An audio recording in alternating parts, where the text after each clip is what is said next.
Friends, स्वागत है आपका। फ्रेंड्स, आज का चैप्टर है इंडियन पॉलिटी, भारतीय संविधान के अनुच्छेद।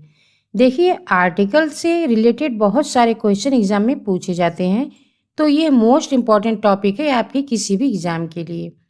प्लीज़ वीडियो को एंड तक जरूर देखिएगा। अगर वीडियो पसंद आए तो लाइक एंड शेयर कीजिए और इस चैनल को सब्सक्राइब कीजिए। तो चलिए शुरू करते हैं आज के इस चैप्टर को।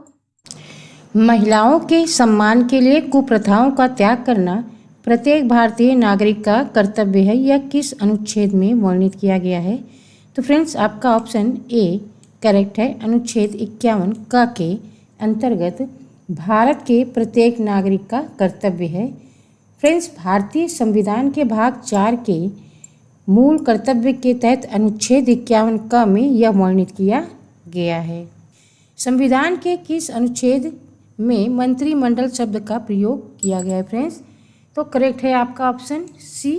अनुच्छेद 352 के तहत मंत्रिमंडल शब्द का प्रयोग किया गया है। अनुच्छेद 352 में संविधान के किस अनुच्छेद के अंतर्गत धन विधेयक को परिभाषित किया गया है? तो फ्रेंड्स, आपका करेक्ट आंसर है ऑप्शन ए।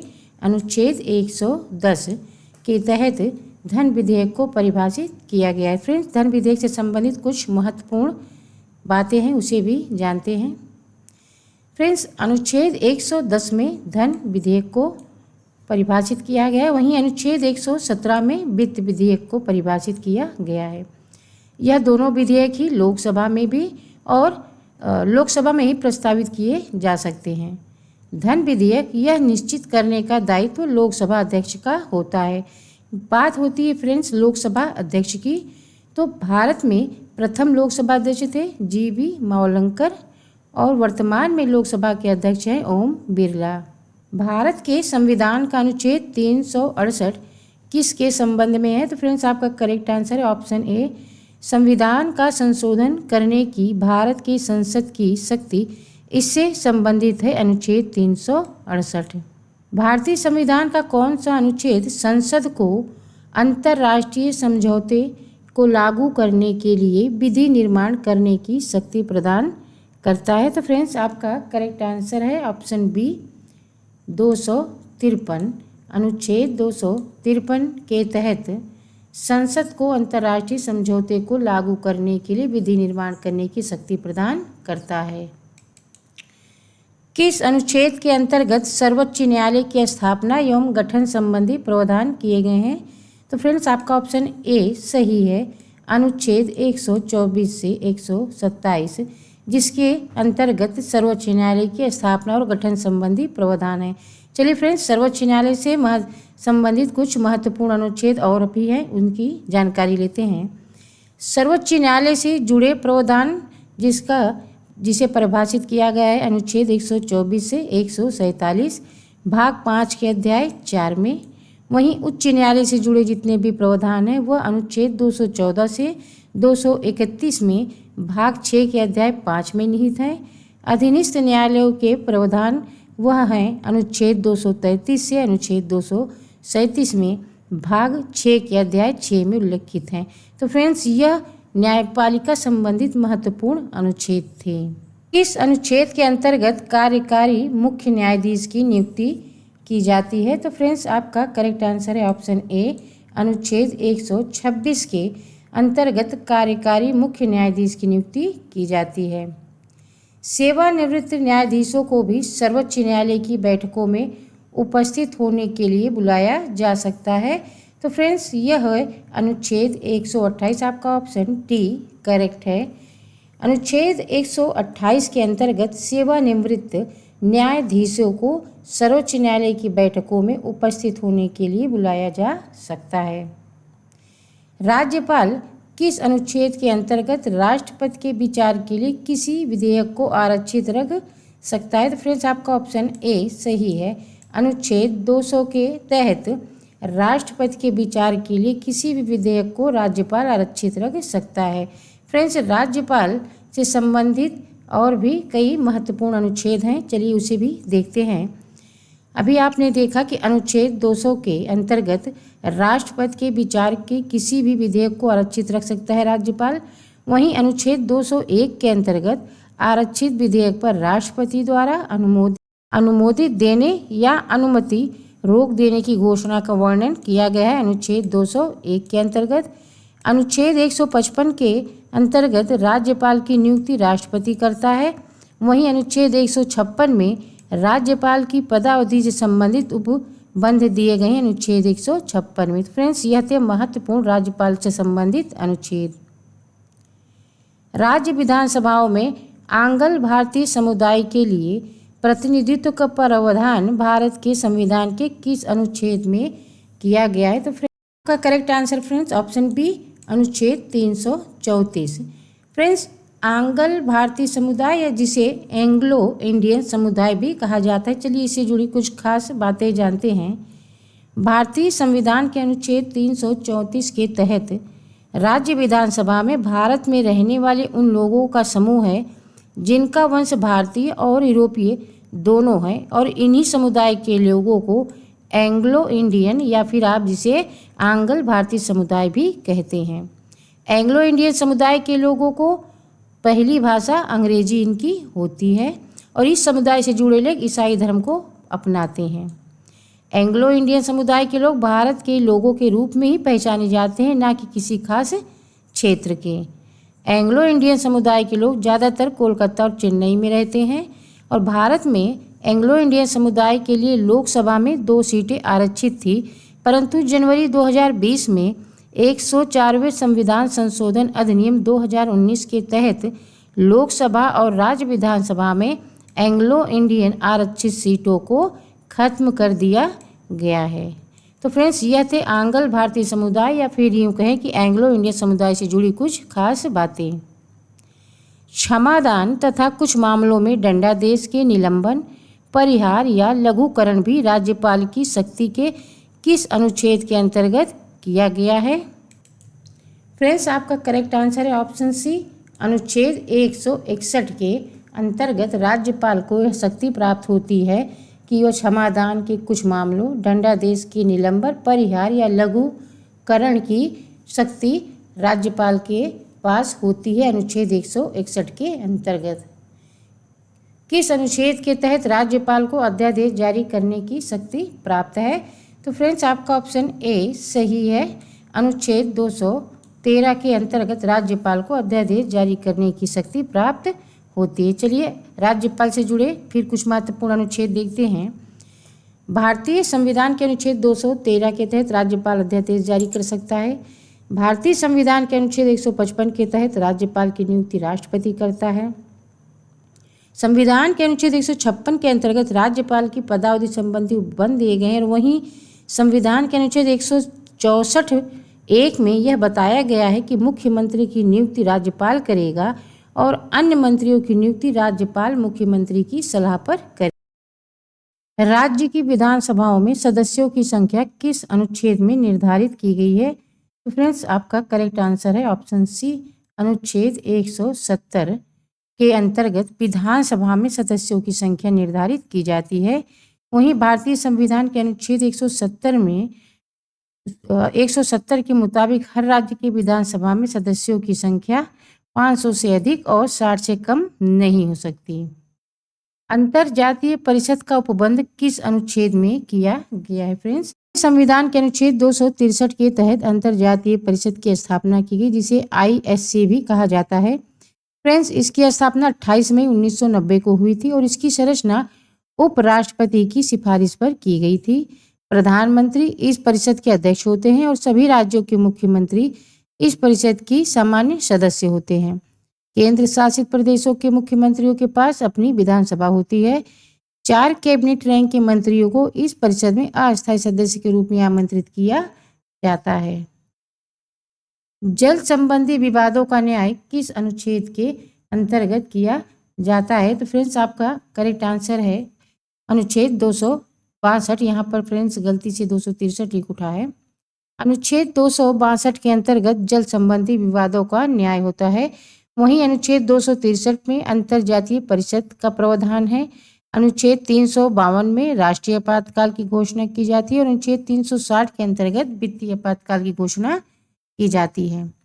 केंद्र द्वारा लगाए गए परंतु राज्य द्वारा एकत्रित एवं विनियोजित कर किस अनुच्छेद के अंतर्गत किया जाता है? फ्रेंड्स आपका करेक्ट आंसर है ऑप्शन ए, अनुच्छेद 268 के अंतर्गत केंद्र द्वारा लगाई गई और राज्य द्वारा एकत्रित एवं विनियोजित कर इस अनुच्छेद के अंतर्गत इसका वर्णन किया गया है। संघ द्वारा लगाए गए और संग्रहित किंतु संघ राज्य के बीच वितरित किए जाने वाले कर का किस अनुच्छेद के तहत प्रावधान किया गया है? तो फ्रेंड्स आपका ऑप्शन सी सही है, अनुच्छेद 270 के अंतर्गत इसकी व्यवस्था की गई है। डॉक्टर अंबेडकर के अनुसार कौन सा अनुच्छेद भारतीय संविधान का सबसे महत्वपूर्ण अनुच्छेद है? तो फ्रेंड्स आपका करेक्ट आंसर है ऑप्शन ए, अनुच्छेद 32। डॉक्टर अंबेडकर के अनुसार अनुच्छेद 32 ही सबसे महत्वपूर्ण अनुच्छेद है। उन्होंने अनुच्छेद 32 को ही हृदय और आत्मा की संज्ञा दी थी। भारतीय संविधान के किस अनुच्छेद में राज्य में विधान परिषद की स्थापना और समाप्ति का प्रावधान दिया गया है? फ्रेंड्स तो आपका करेक्ट आंसर है ऑप्शन सी, अनुच्छेद 169 169। अनुच्छेद 169 में ही राज्य में विधान परिषद की स्थापना और समाप्ति का प्रावधान किया गया है। भारतीय संविधान के किस अनुच्छेद में अनुसूचित जातियों और अनुसूचित जनजातियों के लिए आरक्षण का प्रावधान किया गया? फ्रेंड्स आपका करेक्ट आंसर है ऑप्शन सी, अनुच्छेद 334 के अंतर्गत अनुसूचित जाति और अनुसूचित जनजातियों के आरक्षण का प्रावधान किया गया है। भारतीय संविधान के किस अनुच्छेद में समान नागरिक संहिता से संबंधित है? फ्रेंड्स आपका करेक्ट आंसर है ऑप्शन ए, अनुच्छेद 44 में समान नागरिक संहिता का प्रावधान किया गया है। भारतीय संविधान के किस अनुच्छेद के अंतर्गत संपूर्ण भारत के भूभाग में मुक्त रूप से आवागमन करने का मौलिक अधिकार है? तो फ्रेंड्स भारतीय संविधान के अनुच्छेद 19, आपका ऑप्शन डी सही है। अनुच्छेद 19 में यह मौलिक अधिकार है कि आप भारत के किसी भी जगह मुक्त रूप से आवागमन रखने का अधिकार रखते हैं। फ्रेंड्स आपको बता दूं कि अनुच्छेद 19 में ही प्रेस की स्वतंत्रता का भी प्रावधान किया गया है। भारत के संविधान का कौन सा अनुच्छेद भारत में एक नए राज्य के गठन के लिए दिया गया है? तो फ्रेंड्स आपका करेक्ट आंसर है ऑप्शन बी, अनुच्छेद 3 में भारत में एक नए राज्य के गठन का प्रावधान किया गया है।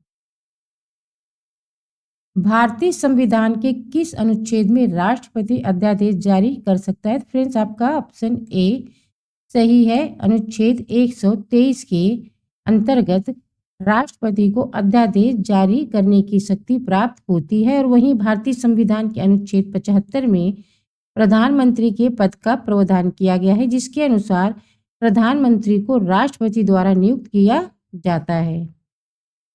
राजभाषा संबंधी प्रावधान संविधान के किस अनुच्छेद में दिए गए हैं? तो फ्रेंड्स आपका ऑप्शन सी सही है, अनुच्छेद 347 में। फ्रेंड्स राजभाषा संबंधी और भी कई अनुच्छेद हैं, चलिए जिसे जानते हैं। फ्रेंड्स भारतीय संविधान के अनुच्छेद 343 से अनुच्छेद 351 तक राजभाषा संवैधानिक उपबंध दिए गए हैं। वहीं अनुच्छेद 345 में राज्य की राजभाषा या राजभाषाएं हैं। अनुच्छेद 346 में एक राज्य और दूसरे राज्य के बीच या किसी राज्य और संघ के बीच पत्रादि की राजभाषा है। अनुच्छेद 347 में किसी राज्य की जनसंख्या के लिए किसी अनुभाग द्वारा बोली जाने वाली भाषा के संबंध में विशेष उपबंध दिए गए हैं। वहीं अनुच्छेद 348 में न्यायालयों की भाषा, चाहे वह उच्चतम न्यायालय हो या उच्च न्यायालय की भाषा हो। राजभाषा संबंधी प्रावधान संविधान के किस अनुच्छेद में है? फ्रेंड्स आपका करेक्ट आंसर है ऑप्शन सी, अनुच्छेद 347 में राजभाषा संबंधी प्रावधान किए गए हैं। फ्रेंड्स राजभाषा संबंधी और भी कई महत्वपूर्ण अनुच्छेद हैं, चलिए उन्हें भी देखते हैं। भारतीय संविधान के अनुच्छेद 343 से अनुच्छेद 351 तक राजभाषा संवैधानिक उपबंध दिए गए हैं, जिसमें अनुच्छेद 345 में राज्य की राजभाषा या राजभाषाएं हैं। वहीं अनुच्छेद 346 में एक राज्य और दूसरे राज्य के बीच या किसी राज्य और संघ के बीच पत्रादि की राजभाषा से संबंधित उपबंध हैं। अनुच्छेद 347 में किसी राज्य की जनसंख्या के किसी अनुभाग द्वारा बोली जाने वाली भाषा से संबंधित विशेष उपबंध दिए गए हैं। वहीं अनुच्छेद 348 में न्यायालयों की भाषा, चाहे वह उच्चतम न्यायालय हो या उच्च न्यायालय की भाषा हो, तो इससे राजभाषा संबंधित महत्वपूर्ण अनुच्छेद दिए गए हैं। भारतीय संविधान के किस अनुच्छेद में धर्म की स्वतंत्रता का अधिकार है? फ्रेंड्स, आपका ऑप्शन डी सही है। अनुच्छेद 25 से 28 तक धर्म की स्वतंत्रता का अधिकार है। फ्रेंड्स, मूल अधिकार भाग 3 अनुच्छेद 12 से 35 तक दिए गए हैं, जिसमें भारतीय संविधान के अनुच्छेद 25 से 28 तक धर्म की स्वतंत्रता के अधिकार से संबंधित है। अनुच्छेद 12 से 35 तक भारतीय संविधान के भाग 3 के में मूल अधिकार से संबंधित है। अनुच्छेद 19 से 22 तक स्वतंत्रता का अधिकार दिया गया है।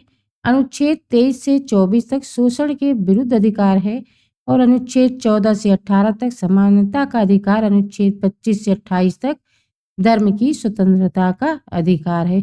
यह सभी अधिकार भाग 3 में अनुच्छेद 12 से 35 तक दिए गए हैं। संविधान के अनुच्छेद में भारत के नियंत्रक और महालेखा परीक्षा के कर्तव्यों का वर्णन है। फ्रेंड्स, आपको बता दूं कि आपका ऑप्शन डी सही है, उपर्युक्त सभी। फ्रेंड्स, संविधान के अनुच्छेद में 148 से 151 के अंतर्गत भारतीय संविधान के अनुच्छेद में 148 से 151 के अंतर्गत भारत के नियंत्रक और महालेखा परीक्षक से संबंधित है। वहीं भारत के नियंत्रक और महालेखा परीक्षा का अधिकार अनुच्छेद 148 द्वारा स्थापित किया गया है और अनुच्छेद 149 में भारत के नियंत्रक और महालेखा परीक्षक के कर्तव्यों का वर्णन किया गया है। वर्तमान में भारत के कितने राज्यों में विधान परिषद है? फ्रेंड्स, आपका करेक्ट आंसर है ऑप्शन सी, 6 राज्यों में विधान परिषद। भारतीय संविधान के किस अनुच्छेद में नगर पालिका के गठन का प्रावधान किया गया है? फ्रेंड्स, आपका ऑप्शन बी सही है। अनुच्छेद 243 क्यू में नगर पालिका के गठन का प्रावधान किया गया। फ्रेंड्स, नगर पालिका से संबंधित और भी कई महत्वपूर्ण अनुच्छेद हैं, चलिए देखते हैं। फ्रेंड्स, भारतीय संविधान के अनुच्छेद 243 क्यू में नगर पालिका के गठन का प्रावधान किया गया है। वहीं अनुच्छेद 243 पी से अनुच्छेद 243 जेड जी तक नगर पालिका के संबंधित सभी विषयों का वर्णन किया गया है। अनुच्छेद 243 क्यू में नगर पालिका के 3 स्तरों की चर्चा मुख्यतः की गई है, जिसमें पहली है नगर पंचायत, जिसके अंतर्गत यह संक्रमणशील इन क्षेत्रों में गठित की जाती है नगर पंचायत। दूसरी है नगर पालिका, यह एक छोटे शहरों में गठित की गई है और इसकी व्यवस्था की गई है अनुच्छेद 243 क्यू में।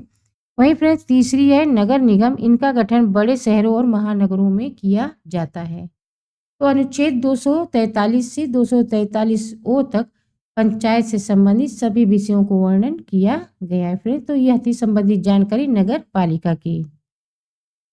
भारत की संसद में हिंदू विवाह अधिनियम कब लागू किया गया? तो फ्रेंड्स, हिंदू विवाह अधिनियम यह लागू किया गया था, आपका करेक्ट आंसर ऑप्शन डी 1955 में। फ्रेंड्स, हिंदू विवाह अधिनियम पूरे भारतीय राज्यों और केंद्र शासित प्रदेशों पर लागू होता है। जम्मू और कश्मीर में इसका अपवाद है। हिंदू विवाह अधिनियम 1955 की धारा 5 विवाह तभी वैध मानती है जब विवाह के समय दूल्हे की उम्र 21 वर्ष हो और विवाह के समय दुल्हन की उम्र 18 वर्ष हो गई हो। इस अधिनियम के तहत हिंदू व बौद्ध, जैन और सिख धर्म को मानने वाले लोग विवाह कर सकते हैं। इस अधिनियम के तहत विवाह के लिए दोनों लोगों को आपस में खून का रिश्ता नहीं होना चाहिए जब तक कि उनका रिवाज से शादी करने की अनुमति न दे। तो फ्रेंड्स, यह थी जानकारी हिंदू विवाह अधिनियम 1955 की।